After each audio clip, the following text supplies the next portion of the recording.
2013 में इसको स्टार्ट किया था।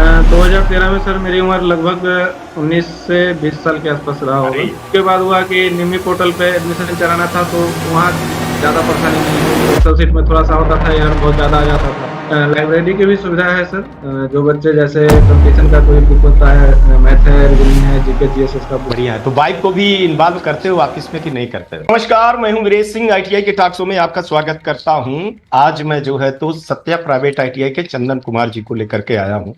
और एक चीज और बता, कि अभी 2 ही वीडियो मैंने डाला है कि डीजीटी के अफसरों को मेरे पास फोन आ गया कि मकसद जानना चाहते थे कि ये मकसद क्या था। तो मैंने कहा सर कि आप समझते हैं कि क्या मकसद है इसका, क्या है उद्देश्य है। उन्होंने एक रिटायर हो चुके हैं और काफी हमारी उनसे दोस्ती थी, 14-15 में बात नहीं हुई। मैंने उनको व्हाट्सएप में ये चीजें डाला था, तो उन्होंने बोला कि वीरेश इसको तुम बिजनेस न बना लेना, है ना, शिक्षा का जो उद्देश्य है उस उद्देश्य पर रखना। और बड़ी अच्छी शुरुआत की हो। हाँ, बस उन्होंने कहा कि यार इसको फ्राइडे फ्राइडे को डालो, रोज न डालो। तो उस पर हम विचार कर रहे हैं। और सर धन्यवाद आपका कि आपने मेरे 2 ही वीडियो देखे और दोनों वीडियो पे आपने बहुत कुछ सुधार करने के लिए बोला है।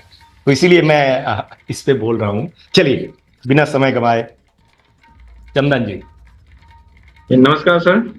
आपका आप जी जी जी आपका स्वागत कर रहा हूं मैं आज आईटीआई। जी जी नमस्कार, और जो भी हमें सुनने वाले हैं सभी को मेरा नमस्कार।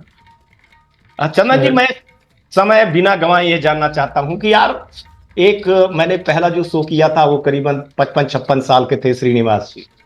दूसरा युवा आया मेरे पास, वो करीबन 30-32 साल के थे। आज आप तीसरे युवा। तो मेरे को बड़ा प्राउड होता है कि मेरे को ये सब करने में, जब मैं 50 साल का हो गया था ना, तब मैंने सोचा, अब 53 साल का हूं तो मैंने 2 साल पहले ही वीडियो चालू किया था, न्यूज चालू किया था। आप लोग इतना जल्दी जो ये यंग जनरेशन कुछ करना चाहता है देश के लिए ना, बड़ा प्रभावित करता है। तो उद्देश्य बताइए, आईटीआई खोलने के लिए क्या उद्देश्य था आपका? आपने नौकरी क्यों नहीं की, कोई जॉब और कोई नहीं किया, आईटीआई ही क्यों? सर मैंने खुद आईटीआई किया हुआ है। 8 से 10 का सेशन था हम लोग का। उसके बाद जो मुझे पढ़ाने वाले टीचर थे, उन्होंने सजेस्ट किया था कि आप सीआईटीएस कर लीजिए, जिससे कि आप आगे गवर्नमेंट के लिए इंस्ट्रक्टर बनने के लिए एलिजिबल हो जाएंगे। तो मैंने सीआईटीएस किया, और उसके बाद टाटा में, रेलवे में भी कॉन्ट्रैक्ट बेसिस पे काम किया। फिर ये जो आईटीआई है, मेरे एक रिलेटिव हैं, उन्होंने इसका संचालन किया था। वो पहले चला रहे थे इसका ओपन स्कूलिंग का, उनका सेंटर था, जैसे विनायका मिशन था और इस तरह का उनका सेंटर था। तो कुछ लोग उनको सजेस्ट किए कि आप आईटीआई भी खोल लीजिए। तो उन्होंने 2013 में इसको स्टार्ट किया था। तो उस समय मैं इसमें पढ़ाता था, और साथ में इस कॉलेज का जो ट्रस्ट है उसमें मैं सेक्रेटरी हूँ, और इसका सारा संचालन मैं ही करता हूँ। तो उस समय से इसमें इसका देख रेख करना, चलाना, जहाँ तक जो भी नए तकनीकी क्षेत्र में जो भी करना होता है, तो उसके लिए मैं बेहतर सोचता हूँ कि अच्छा करूँ, और जो हमारे आसपास के हैं लोग, वो अच्छे तकनीकी शिक्षा को लेकर के अच्छे जगह पे जॉब करें, इसके लिए मैंने इस काम को किया है। तो 2013 में आपकी उम्र क्या रही होगी? 2013 में सर मेरी उम्र लगभग 19 से 20 साल के आसपास रहा होगा। तुम लोग न गजब कर रहे हो यार, गजब कर रहे हो यार। ये नौजवान पीढ़ी न गजब कर रही है 19 साल की उम्र में। कहाँ लड़के आजकल फेसबुक, व्हाट्सएप में, इंस्टाग्राम के रील बनाने में टाइम लगाते हैं, और आप सबसे अधिक सर प्रभावित हुआ था कि जो मेरे पढ़ाने वाले टीचर थे, वो सरकारी आईटीआई से रिटायर्ड थे। तो उन्होंने मुझे पढ़ाया था। तो उन्होंने ही मुझे सजेशन दिया था कि आप टीचर के लिए कर सकते हैं। ये हमारे जो हमारे पुराने शिक्षक थे ना, उनका ही प्रतिफल है, और उनका ही आदेश मान करके आपने ये किया, ये बहुत बड़ी बात है। और उनका पढ़ाया हुआ सर अभी तक तो लाइफ में हर जगह हमारे काम आया है। तो चुनौतियां क्या थी ये आईटीआई खोलते समय पर? आपको क्या चुनौतियां थी उस समय पर? तो उसमें थोड़ा सा जानकारी के अभाव में कुछ परेशानियां हुई, जैसे पेपर वर्क में या फिर कंस्ट्रक्शन में। खासा कोई परेशानी नहीं रहा होने में इसको। अभी क्या दिक्कत जा रही है? मैं अगर 13 से लेकर के 24 तक में बात करूं, तो आईटीआई चलाने में एक आईटीआई संचालक को क्या दिक्कत पड़ रही है, किन चीजों? 13 से 24 तक में जैसे सिस्टम बदलते आया है, बार बार पोर्टल में बदलाव ये सब जो आते रहते हैं, और इसके बारे में जानकारी नहीं होना, ये सबसे बड़ी समस्या हो जाती है। जैसे अभी ही आप देख रहे हैं, पहले एनसीवीटी पे था तो एक्सेल सीट के द्वारा एडमिशन सबका पोर्टल पे डाला जाता था। हम्म। उसके बाद हुआ कि निमी पोर्टल पे एडमिशन चलाना था तो वहाँ ज्यादा परेशानी नहीं हुई। एक्सेल सीट में थोड़ा सा होता था, एरर बहुत ज्यादा आ जाता था।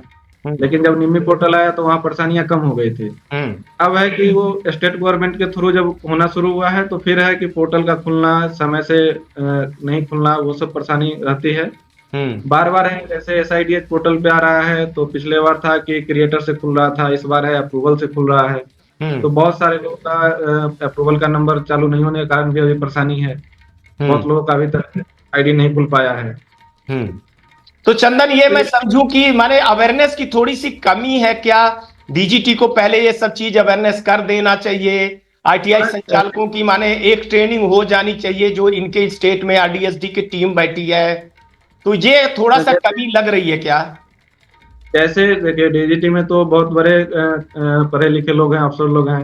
हम हम्म। लोग तो बहुत कम है। लेकिन जैसे भी कोई भी चीज होता है, हम ही अगर बच्चे को सिखाने जाते हैं, कल पढ़ाना है मुझे तो मैं ये बताता हूँ ना कि कल आपको ये चैप्टर पढ़ना है, तो हम्म। आप उसके लिए एक बार उसको देख के आइए। हम्म। तो किसी भी चीज को शुरू करने से पहले ये चीज जिनसे काम करवाना है उनको पता होना चाहिए कि हमको काम कैसे करना है। हम्म। अगर अभी तो आरडीएसडी पोर्टल की टीम, हाँ, अगर आरडीएसडी की टीम अपने अपने स्टेट में ये ट्रेनिंग करवा लेती तो हमको लगता है कि बेहतर होता।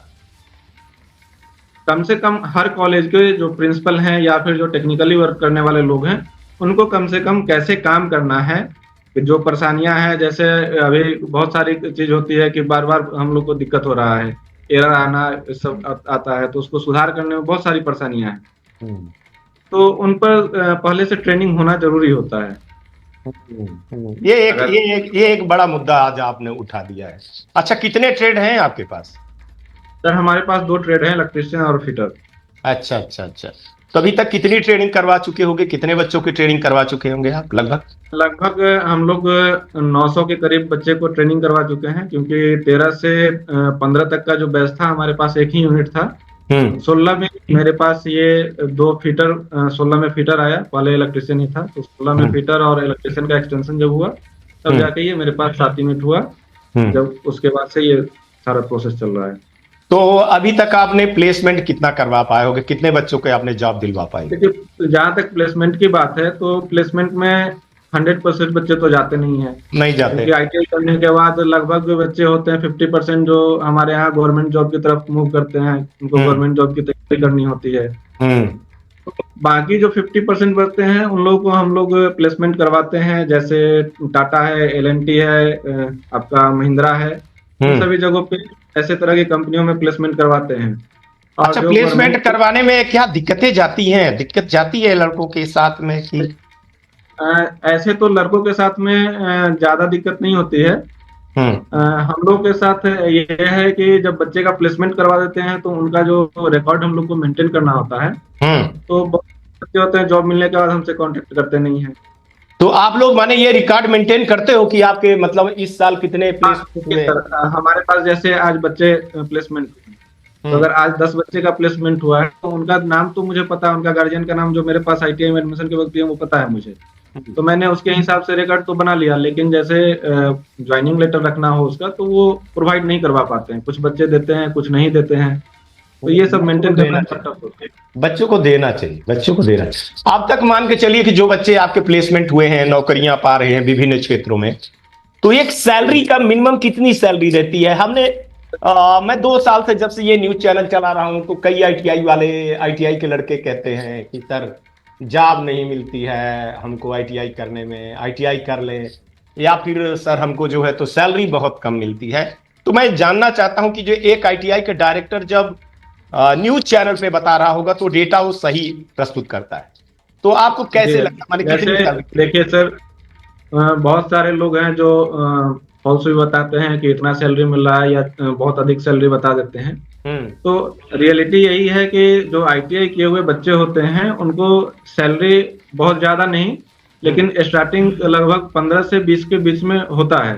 हम्म। और वो भी निर्भर करता है कि बच्चे इंटरव्यू कितने अच्छे तरीके से पास करते हैं। हम्म। बच्चे अगर बहुत जगह ऐसे भी हैं जहाँ पे क्लास नहीं चलता है, सिर्फ बच्चे आईटीआई किए हैं, डिग्री लिए हैं और घूम रहे हैं, तो हम्म। उनको तो जॉब मिलना बहुत मुश्किल है। हाँ, जॉब भी लेकिन जो मिलता कम और सैलरी भी कम मिलेगी। सैलरी भी कम मिलेगी, लेकिन जो बच्चे अच्छे से आईटीआई कर लेते हैं, क्लास किए रेगुलर, हर दिन अपना प्रशिक्षण सही समय से करते हैं, तो हम्म उन लोगों का अगर इंटरव्यू अच्छे से जाता है तो 15 से 20 के बीच में 100% है कि उनको मिल जाएगा।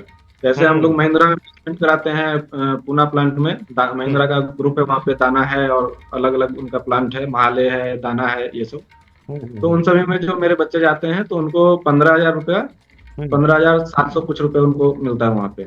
तो ये प्लेसमेंट वाली जो कंपनियां हैं तो ये आपसे संपर्क करती हैं, कभी कभी ये कंपनियां ये कहती हैं कि सर हमको इस प्रकार के लड़के दीजिए, ये ऐसे टेंड हाँ, करके दीजिए। जैसे उनका डिमांड होता है कि आईटीआई पास आउट होने चाहिए, अलग अलग ट्रेड के आते हैं, तो हमारे पास तो 2 ट्रेड है, हम 2 ट्रेड के ही बच्चे दे पाते हैं। हम्म तो उन तरह के उस सभी कंपनियों में वो लोग देखते हैं कि सही में बच्चे अच्छे हैं या नहीं है। जैसे हम लोग भी प्लेसमेंट कराते हैं तो कुछ यहाँ लोकल कॉलेज अलग अलग हैं, उनके बच्चे भी मेरे पास आते हैं प्लेसमेंट के लिए, क्योंकि मेरे यहाँ जो बच्चे पढ़ रहे हैं वो कहीं ना कहीं दूसरे कॉलेज के बच्चे से दोस्ती भी रहता है हम लोग का, आसपास के हम्म हैं हम्म तो वो लोग साथ में लेके आते हैं कि वहाँ मुझे प्लेसमेंट नहीं मिला तो आप करवा देंगे। हम्म तो हम लोग का करवाते हैं, तो होता क्या है कि वो लोग इंटरव्यू में गए तो क्लास कभी नहीं किए हैं तो जवाब नहीं दे पाते हैं, तो उनको इंटरव्यू से अलग कर दिया जाता है। हम्म। तो इस तरह के भी कंप्लेन मेरे पास आए कि सर आपका जो था उनका हो गया, मेरा नहीं हो पाया।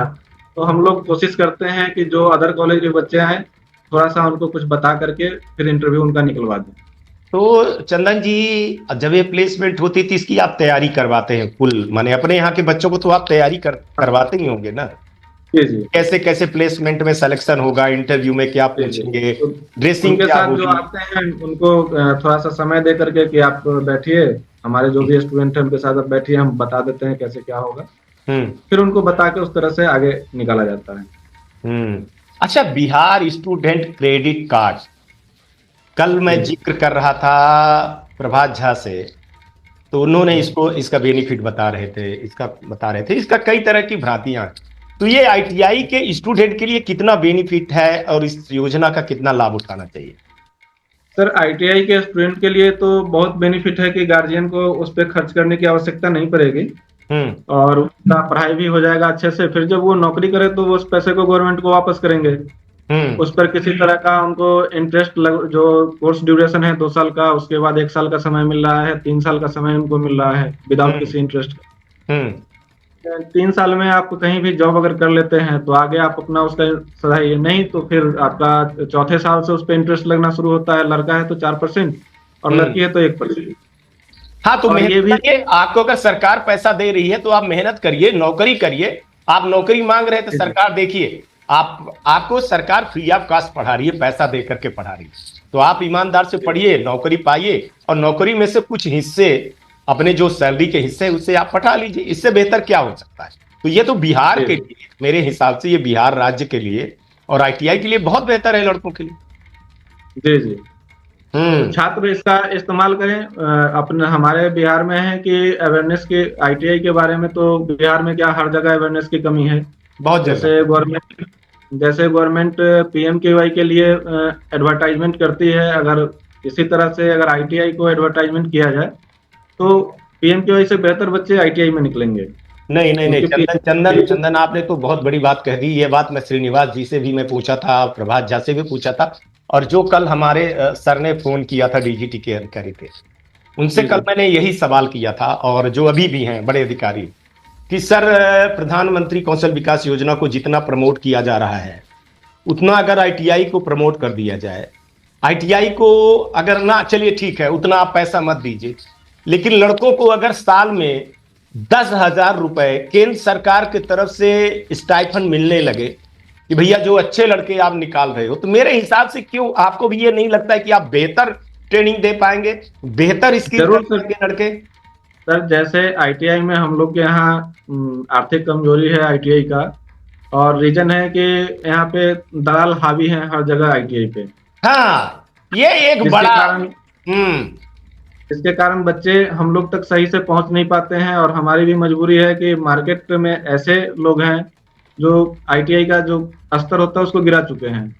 तो अगर हम लोग किसी भी तरह से चाहते हैं तो हम लोग को सारा बच्चा नहीं मिल पाता है। हम्म।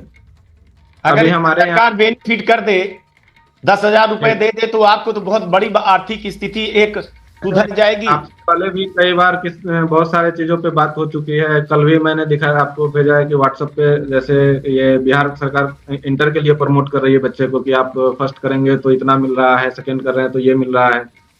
तो आप अमाउंट जो देते हैं बच्चे को इंटर के लिए, जितना प्रोत्साहन हो रहा है, तो इंटर से करने के बाद बच्चे के लिए जॉब का तो कोई अपॉर्चुनिटी बहुत ज्यादा है नहीं। नॉर्मली इंटर अगर कोई करते हैं तो आगे भविष्य में कितनी अपॉर्चुनिटी उनको मिलेगी बच्चे को। लेकिन आईटीआई करने के बाद तो हर जगह वैकेंसियां हैं, रेलवे है, बिजली बोर्ड है, उसके अलावा प्राइवेट सेक्टर में बहुत सारे हैं, बहुत सारे क्षेत्र खुल जाते हैं आपके। और तो ये सरकार कहती है कि स्किल बनाना है, स्किल भारत को करना है। तो स्किल करने के लिए तो आपको जो स्किल से जुड़े हुए हैं, जो भी हैं, आईटीआई हो, डिप्लोमा हो या बीटेक कॉलेज हो, तो उस पर अधिक जोर देना चाहिए। फाइलों भर में नहीं, फाइलों भर में चीजें नहीं होना चाहिए भाई साहब। कम से कम इसमें स्किल में तो यार सरकार को चाहिए कि स्किल इंडिया बना रहे हो आप, स्किल इंडिया बना रहे हो। तो मेरे हिसाब से ऐसे लगता है कि आईटीआई को अगर प्रोत्साहन दिया जाए, आईटीआई को आगे बढ़ाया जाए तो बहुत बेहतर होगा। गांव-गांव के लोग जब स्किल, मैं एक एसेसर के तौर पे भी काम कर चुका हूँ पहले। अरे वाह, जी जी। मैंने अभी एसेसर का काम छोड़ दिया है। हाँ। तो मैंने देखा है कि जो भी पीएमकेवाई सेंटर में एग्जाम लेने मैंने गया था, हाँ। तो वहां पर देखा कि जितने भी बच्चे होते हैं, हाँ। वो अब 3 महीने में बच्चे को क्या सिखा लिया जाएगा। आप किसी, अगर मान लीजिए कोई इलेक्ट्रिकल का ही स्टूडेंट है, तो उसको 3 महीने में हम कितना सिखा लेंगे। हम लोगों ने तो असेसमेंट लेके देखा है, बच्चे बस उतना ही जानते हैं कि कनेक्शन कैसे करना है और लाइट कैसे जलाना है। तो लेकिन बेसिक माने ये कहे हम कि 3 महीने के कोर्स में बस सरकार एक डेटा बना रही है कि हमने इतने लोगों को स्किल कर दिया है, स्किल का सर्टिफिकेट बांट दिया भाई साहब, तो आपने स्किल कर दिया है। पर वो 3 महीने में लड़का कहाँ स्किल होगा? जो 2 साल का लड़का पढ़ता है उसकी बराबरी वो कहाँ पाएगा, किस काम में पाएगा? बस वो वही है, स्विच बंद करेगा और चालू करेगा बस। और दूसरी बात है कि गवर्नमेंट ने पीएमकेवाई को इसलिए शुरू किया था कि वैसे लोग जो कामगार हैं, पहले से कहीं काम कर रहे हैं, उनके पास सर्टिफिकेट नहीं है, तो उसको सर्टिफिकेशन करने के लिए। एग्जैक्ट ये उसके लिए है। हाँ। लेकिन आज क्या हो रहा है, आज पीएमकेवाई में अधिकतर जगह आप अगर इसका सर्वे करें तो वैसे बच्चे को एडमिशन वो लोग करते हैं जो मैट्रिक पास किया, इंटर पास किया, किसी भी तरह से ला करके सीट भर लेना है, हो गया। चंदन बहुत बड़ी बात कर रहे हैं। 1 मिनट चंदन, मैं रोकूंगा आपको। ये वीडियो निश्चित डीजीटी के अधिकारियों के पास जाएगी। चंदन युवा है, चंदन एसेसर है, चंदन मालिक है, चंदन इंस्पेक्टर है। चंदन ने, गुरु ने जो सिखाया वो है। चंदन बहुत बड़ी बात आज प्रधानमंत्री कौशल विकास योजना को लेकर के सच्चाई ये कह रहे हैं कि एक्चुअली में जो प्रधानमंत्री कौशल विकास योजना है ना, वो उनके लिए है जो कामगार काम कर रहा है, इलेक्ट्रीशियन काम कर रहा है, उसके पास सर्टिफिकेट नहीं, ब्यूटी पार्लर वाला काम कर रहा है, उसके पास सर्टिफिकेट नहीं है, वेल्डर काम कर रहा है, उसके पास सर्टिफिकेट नहीं है। तो वो 3 महीने का कोर्स कर लिया, रिव्यू हो गया और उसके पास एक सर्टिफिकेट हो गया ना, और वो कहीं जाएगा तो दिखाएगा कि हमारा तो एक्सपीरियंस है, हम 30 साल के हैं, 30 साल से एक्सपीरियंस हमारा है, और हमने ये जो है तो एक प्रधानमंत्री कौशल विकास योजना का सर्टिफिकेट ले लिया, तो वो उसको बेनिफिट है। लेकिन यहाँ क्या कर रहे हैं आईटीआई वाले, जो अभी नौजवान, अभी 14 साल से लेकर के 24 साल तक हैं, तो उन्हीं के हाथ में ये कि उनको ट्रेनिंग करवा रहे हैं। ये समझना पड़ेगा। चंदन अपने स्वार्थ के लिए बात नहीं कर रहा है। चंदन ये बता रहे हैं कि हमारे युवाओं को आप मत बिगाड़िए, आप पीएमकेवाई में उनको ले आइए जिनको ट्रेनिंग की जरूरत है, जो ट्रेनिंग कर चुके उनको सर्टिफिकेशन करिए। ये युवा सोच है, ये भारत की युवा सोच है, ये बिहार की युवा सोच है, ये आईटीआई की सोच है। मैं यहाँ पर थोड़ा सा इसलिए मैं बोल रहा हूं कि आप लोगों को यह समझना पड़ेगा अधिकारियों, कि आप लोग कहते हो कि आईटीआई वाले चोर हैं, भ्रष्टाचार करते हैं। तो मेरा जो मकसद था ना, वो मेरा मकसद यही है दिखाने का कि देखिए ये 20 साल के 23 साल के लड़के अपने करियर को कैसे चुनते हैं और कैसे आईटीआई चलाते हैं रात दिन रात। हाँ चंदन बोलिए। तो आगे इस पे जरूरी है कि गवर्नमेंट की तरफ से अवेयरनेस का प्रोग्राम जो भी है उसको चलाया जाए। जैसे हर जगह पे कौशल युवा प्रोग्राम मेरे मुख्यमंत्री के द्वारा चलाया जाता है। लगभग हमको लगता है कि हर स्टेट में कौशल युवा प्रोग्राम का संचालन हो रहा है। और पीएमकेवाई का है तो हर जगह आप देखते हैं कि होर्डिंग पोस्टर या फिर टीवी एडवर्टाइजमेंट, रेडियो एडवर्टाइजमेंट होता है उसका। हाँ, बड़े स्तर पे, तो बड़े स्तर पे। बड़े स्तर पे होता है, तो इस तरह से गवर्नमेंट को चाहिए कि आईटीआई का एडवर्टाइज करें कि उससे बेहतर स्किल निकल सके। स्किल स्टूडेंट निकलेंगे तो आगे देश के लिए बेहतर होगा। 3 महीने में बहुत बेहतर नहीं किया जा सकता है। कितना टाइम चंदन आप अपने आईटीआई पे देते हो? सर मैं यहाँ पे सुबह 9 बजे से लेकर के शाम के 4 बजे तक बैठता हूँ। इसके अलावा जो फील्ड का भी वर्क होता है उसको भी मुझे देखना होता है एडमिशन के लिए। मैं हर हाई स्कूल कोचिंग में जाकर के बच्चे को इसके बारे में बताता हूँ। हर सेशन में, जैसे अभी एग्जाम होना है तो हर जगह मैं जाके बताता हूँ बच्चे को। अच्छा, अपनी मार्केटिंग सेल्फ आप स्वयं करते हैं? जी हाँ। अपनी भर करते हैं कि पूरे ये बताते हैं आपकी आईटीआई करना चाहिए? मैं कहीं आप किसी भी आईटीआई से करें। हाँ। हम बस अपने लिए ये बताते हैं कि हम आपको बेहतर क्लास की सुविधा देंगे, आपका जॉब प्लेसमेंट हम करवा के देंगे। भविष्य में ऐसा नहीं है कि बहुत सारे आईटीआई हैं जो बच्चे पास आउट होने पे उस पर कोई फिर ध्यान नहीं देता है, लेकिन हमने जैसे अपने बच्चे का ग्रुप बना के रखा हुआ है, तो कौन सा गवर्नमेंट वैकेंसी आया, प्राइवेट वैकेंसी आया, वो सारा ग्रुप में मैं देता हूँ। तो बच्चे को मैं ये नहीं कहता हूँ कि आप आईटीआई पास करने के बाद कॉलेज को भूल जाओ। आप आईटीआई पास करने के बाद भी कॉलेज में आइए। कुछ ऐसी चीजें जो भी आपको जानकारी चाहिए मैं बताऊंगा आपको। चंदन, कुछ ऐसी चीजें चलाते हो कि आईटीआई के अलावा भी हम, जैसे कोई कंपटीशन की तैयारी, इंग्लिश की तैयारी, कंप्यूटर की तैयारी? सर मैं करवाता हूँ, जैसे आईटीआई के अलावे बेसिक कंप्यूटर का नॉलेज अपने आईटीआई के छात्र को देता हूँ। हाँ, ये अच्छी बात है। सेफ्टी मैनेजमेंट का भी मैं एक कोर्स चलाता हूँ।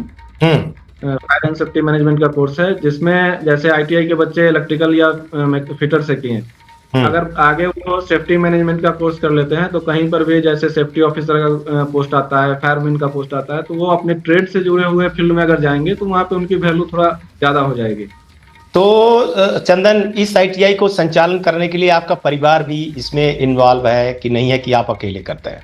नहीं सर, मैं अकेले रहता हूँ, और जो ऑनर मैंने जो बताया कि जिन्होंने इनको खोला था, जो डायरेक्टर मैडम है, शालिनी मैम है, वो मेरे रिलेशन में ही है।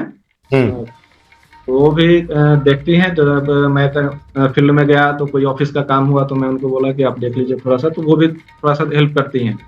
बाकी सारा काम स्टाफ है। अभी आप अपने आईटीआई में और क्या सुधार करना चाहते हैं? सर आगे जैसे बच्चों के लिए बेहतर ट्रेनिंग की जो भी व्यवस्था हो, जैसे अभी आप देखते होंगे बहुत सारे जगह पे स्मार्ट क्लास की व्यवस्था हो गई है, तो मैं प्रोजेक्टर के थ्रू अभी पढ़ा रहा हूँ, लेकिन भविष्य में स्मार्ट पैनल है वो सब लगा करके अच्छे से जितना अच्छा हो सके बच्चे के लिए वो मैं बेहतर करने की कोशिश करूंगा। तो अगले 5 साल में आप क्या लेकर के जाएंगे? क्या विजन है आपका, और आगे का क्या मिशन है कि आईटीआई को और कितना बढ़ाएंगे आप, और टेट बढ़ाएंगे?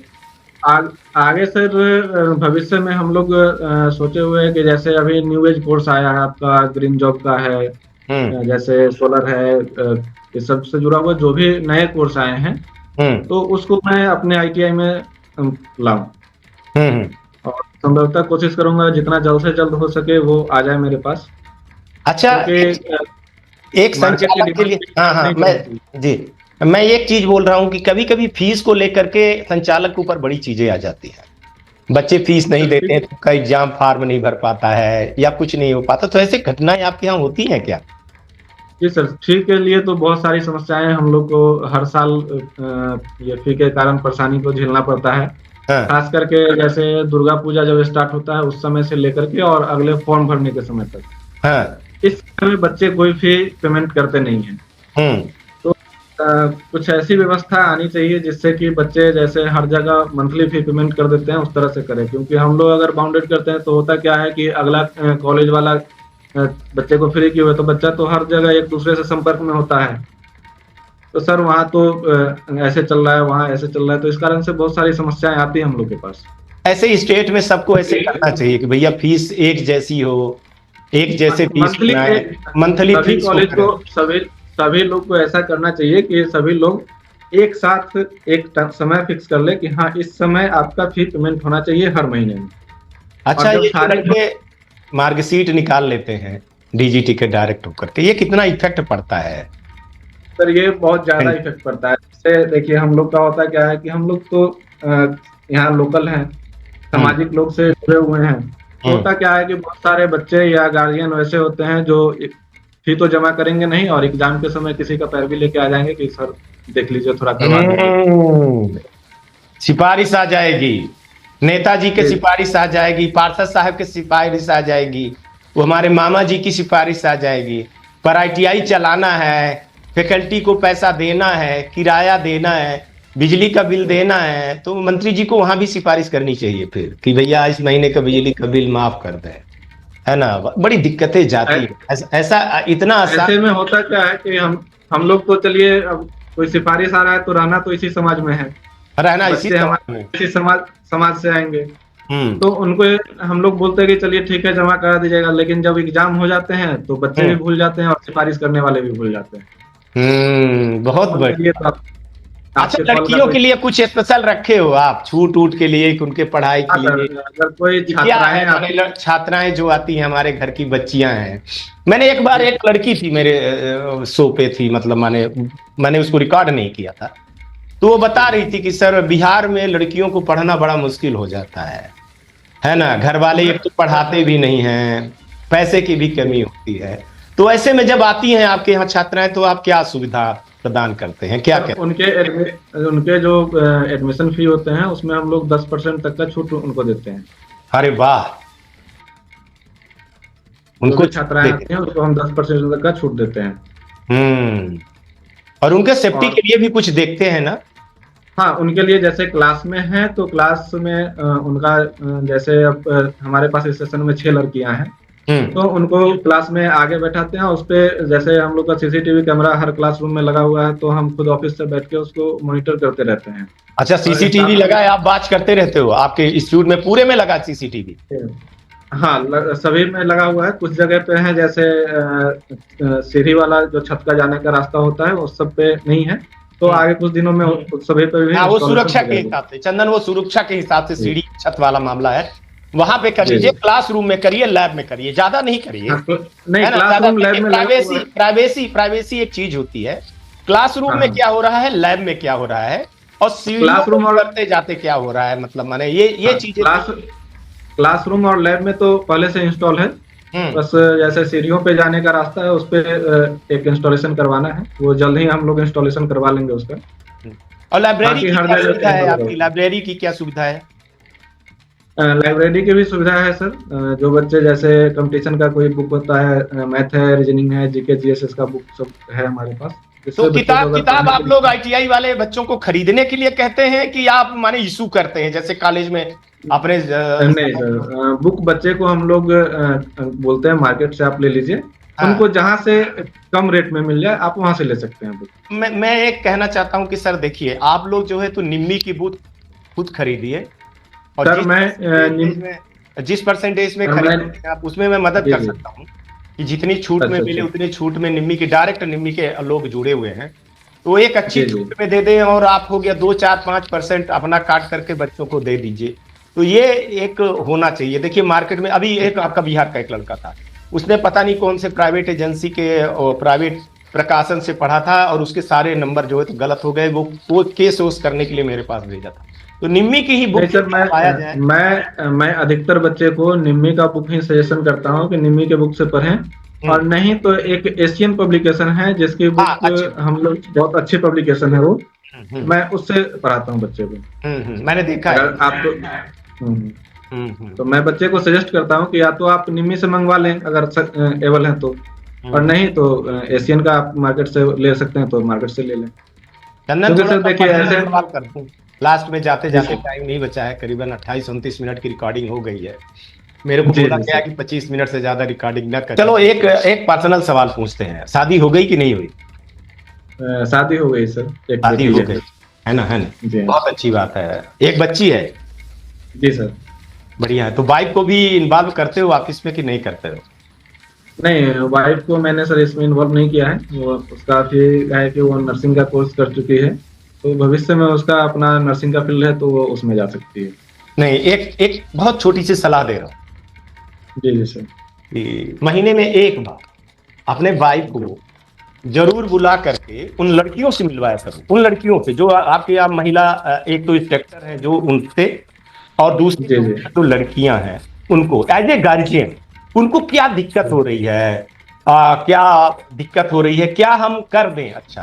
तो क्या है कि लड़कियां या महिला जो स्टाफ है ना, उनकी सुरक्षा के लिए, उनकी सेफ्टी के लिए वो शायद आपसे ना कहें, तो वो उनसे कहेंगे। तो एज ए चेयरमैन के हैसियत से उनको महीने में एक बार आधे घंटे के लिए जरूर बुलाया करिए कि वो जा करके उन लड़कियों से पूछें, है ना, कुर्सी पर ना बैठे, लड़कियों को कंधे पर हाथ रखें और उनसे पूछें कि आपको क्या दिक्कत हो रही है, यहाँ पे आपको दिक्कत हो तो आप ये नंबर है, ये बात कर लीजिए। होती है, हमारी भी 2 बच्चियां हैं, महीने में उनको दिक्कत होती है, कभी पीरियड्स वाले दिक्कत होते हैं, कभी उनको वॉशरूम की दिक्कत होती है, कभी कोई परेशान कर रहा है, कभी पढ़ाने वाले से दिक्कत होती है। तो अगर इस तरह से आपकी वाइफ थोड़ा सा हेल्प करेंगी ना लड़कियों को, तो उनको लगेगा कि नहीं, घर में एक माँ है, एक बहन है, एक बहन यहाँ भी है हमारे सुरक्षा के लिए। तो ये मेरा कर्तव्य है सबसे। जी जी सर, मैं यहाँ पर आपको बताना चाहूंगा कि मैंने ऑफिस में एक तो लेडीज स्टाफ है जिनको क्लर्कियल पोस्ट पे रखा हूँ। हाँ, बड़ी अच्छी बात। वो यहाँ परमानेंट है, तो इस रिस्पॉन्सिबिलिटी को वो भी देखती हैं। इसके अलावा एक इंस्ट्रक्टर भी है लेडीज, जो उन लोगों से ये मॉनिटर होते रहता है। कहीं पे किसी तरह की परेशानी आए तो वो लोग हमें डायरेक्टली बताते हैं कि सर इस तरह की परेशानी है, तो मैं उसको भी सॉर्ट आउट करता हूँ। बहुत बढ़िया, बहुत बढ़िया। चंदन, कुछ कहना चाहते हो आईटीआई स्टूडेंट के लिए और आईटीआई के डायरेक्टर के लिए, दोनों के लिए लास्ट टाइम? आईटीआई स्टूडेंट के लिए सर मैं कहना चाहूँगा कि वो वैसे जगह पर ही नामांकन ले जहाँ पे प्रशिक्षण की बेहतर सुविधा हो और बेहतर प्रशिक्षक हो। वैसे जगह पे नामांकन न ले जहाँ पे क्लास की कोई सुविधा ना हो। अब बच्चे चले जाते हैं दलाल लोग के चक्कर में और वो फंसे रह जाते हैं। आपके पास भी बहुत सारा कंप्लेन जाता होगा कि बहुत दलाल वाला तो मामले को हटाना पड़ेगा और हटा करके रहेगा। और ये मामला तभी हटेगा जब तक डिजिटल बायोमेट्रिक या फिर ऐसा अटेंडेंस का कोई व्यवस्था नहीं लाए, क्योंकि दलाल जो होते हैं वो बच्चे को इधर से उधर घुमाते हैं। तो जब बायोमेट्रिक लगेगा तो बच्चे अपने लोकल में ही जाएंगे, वो बाहर जाने से कतराएंगे। फिर चंदन जी, मैं यही काम में लगा कि मैं अब डीजीटी को ये बताना चाहता हूं कि आप सुनिए दास्तान किसकी आईटीआई संचालक की क्या क्या दिक्कत होती है। और ये बहुत बड़ा, आपसे पहले भी कई बार पूछा है कि सर बायोमेट्रिक लगना है, कब लगना है, ये सब मैंने आपसे सवाल किया था व्हाट्सएप के माध्यम से। होगा, जल्दी ही होगा, चिंता थोड़ा ये जितना जल्द हो लग जाए तो हम लोग के लिए बेहतर होगा कि लड़का नहीं होना पड़ेगा, लड़के आने लगेंगे और फिर एडमिशन का भी हम लोग के पास समस्या नहीं होगी। और आईटीआई संचालकों को क्या कहना चाहते हो अपने खास तौर से बिहार? आईटीआई संचालक को बस यही देना चाहेंगे कि आप बेहतर तरीके से कंप्लीट करें। आप बहुत सारे आईटीआई हैं, सबके आपस में कंपटीशन होता है, हर बिजनेस में कंपटीशन है, तो आप क्वालिटी के साथ कंपटीशन करें, ना कि क्वांटिटी के साथ। थैंक यू चंदन, आपको आज कार्यक्रम में बुला करके मेरे को बहुत अच्छा लगा। और मेरे को लगता है कि कुछ 2-4 बातें आपने जो 2 लोग बोली थी उनसे एक्स्ट्रा बोल आपने, और मैं यही चाहता हूं कि डीजीटी के अधिकारी ये सुने और समझे और इस पर करें। जो आईटीआई के स्टूडेंट भी देख रहे हैं, संचालक भी देख रहे हैं, अपने अंदर बदलाव करें। और आपको बहुत बहुत बधाई, और आगे आप निश्चित सक्सेसफुल होंगे। और आप जो कर रहे हैं, बिहार के लिए कर रहे हैं, ऐसे नौजवानों का मैं स्वागत करता हूँ और सम्मान करता हूँ। चंदन, बहुत प्राउड हूँ, और जय हिंद, जय भारत। तो चलिए, आज तक के लिए इतना ही। चंदन जैसे युवाओं को मैं फिर से लाऊंगा आपके सामने, और आईटीआई ब्रॉडकास्ट में जो है तो उनको लिया करके उनके आईटीआई का सफर कैसे रहा, उनकी यात्रा कैसी रही, क्या क्या परेशानियां हो रही हैं और क्या वो सुधार करना चाहते हैं, मैं आपको दिखाता रहूँ, है ना। ठीक है, चलिए आज तक के लिए इतना ही। कल आते तो फिर किसी नए मुद्दे पर बात करें। नमस्कार, जय हिंद, जय भारत।